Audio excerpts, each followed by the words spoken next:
Hey yo! Welcome back! What's poppin', y'all? It's your boy Jeremy. And your boy Jake. You guys already know the deal, but for those of you who don't know, welcome back to another episode of Beren Boys Bekius. Beren, Bois, Bekius, your favorite weekly Parsha, sports, Mussar podcast, all wrapped up in one short episode right here with your boys. Let's get right into it. It doesn't get much better. Parshat Bamidbar, a new sefer. Chazak, chazak, venit chazik. Finished last week's sefer, on to a new one. Parshat Bamidbar, Sefer Bamidbar. All right here at Beren, Bois, Bekius. Parsha, sports, Mussar. Let's do it. Let's get it. We start things off in the Sinai desert, where God says to Moshe to conduct a census of the 12 tribes of Israel. Moshe counts 603,550 men of draftable age, which is 20 to 60 years old. The tribe of Levi, which is 22,300 males, age 1 month and older, are counted separately. Right, but that's a whole lot of people. That is many, That's a whole lot of fighting individuals. guys. Strength in numbers, baby. You know the Jews go strong. So the Levi'im are told to serve in the sanctuary, replacing the firstborn group who were kicked out of that role after they served the golden calf in that obviously horrible story just a few parshiot ago. Right.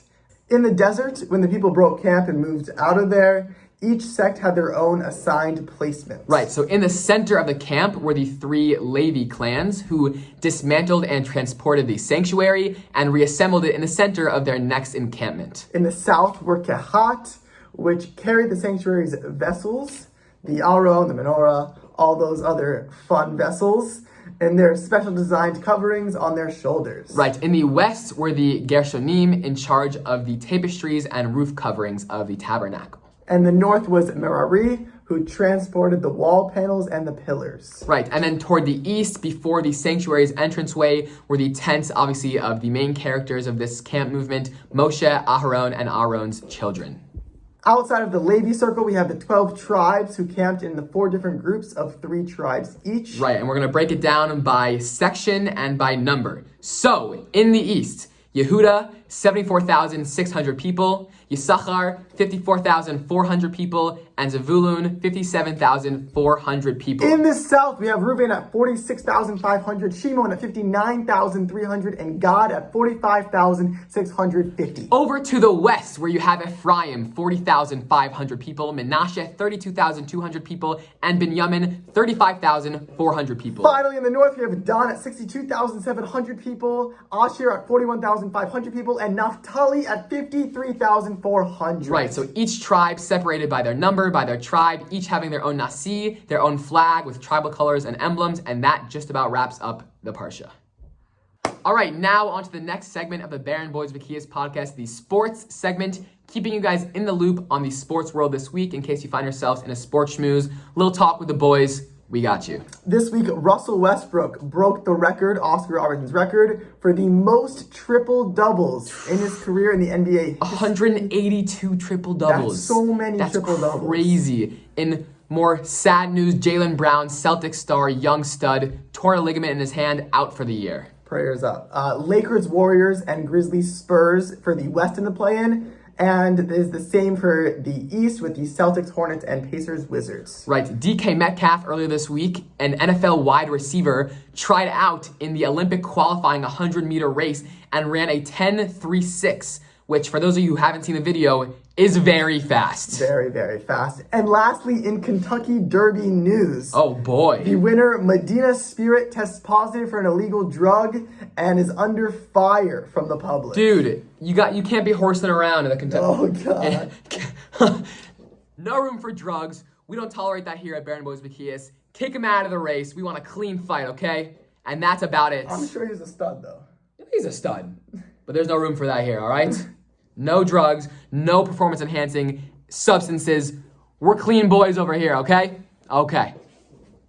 All right, lastly, on to the final segment of the Beren Bois Bekius podcast, the Dvar Torah, a little mussar from us to you guys to share your Shabbos table this week. All right, so in this Parsha, we know that Hashem gave the Torah to the Jews in the wilderness. Bamidbar. Bamidbar, yes. Now, that brings up the question, why would Hashem do it in the wilderness? Why would Hashem not do it in Israel or in Egypt or anywhere else that would seem important, that would seem very chashuv?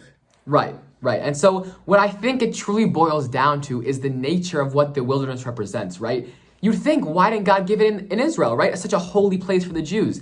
But Israel comes with borders, comes with sovereignty. The desert, however, is an open field, desolate and lacking any control, any domestication. It's an open field, which is to say, what about the Torah? Why give the Torah in that kind of setting? Because the Torah, too, is an entity that exists purely based on how you place yourself into it, right? The Torah is a blank canvas, all its rules. It has no borders, no sovereignty. It's up to you to decide how you paint on that canvas. And it could be anyone. It could take upon themselves the responsibility of the mitzvot and the Torah. And it's not just about going to be the holy people, but anyone can come and use the Torah for their own purposes. Right, and so the wilderness represents an openness, an ability to go in and decide your own path, right? There aren't borders, there aren't streets. It's the open wilderness. And what it's saying is that you and us as Jews have the opportunity to decide for ourselves what our spiritual path is going to look like. And we can invite all of those in from near and far to partake with us in that spiritual growth because it's the wilderness, right? Anyone can come, anyone can rejoice in this glory of God. And so as we go into this Shabbos, right, choose your path wisely and find for yourself a nice groove in the wilderness we exist in. And we hope that you guys are able to find that path, stick to that path, and enjoy your wilderness. And until next time, peace.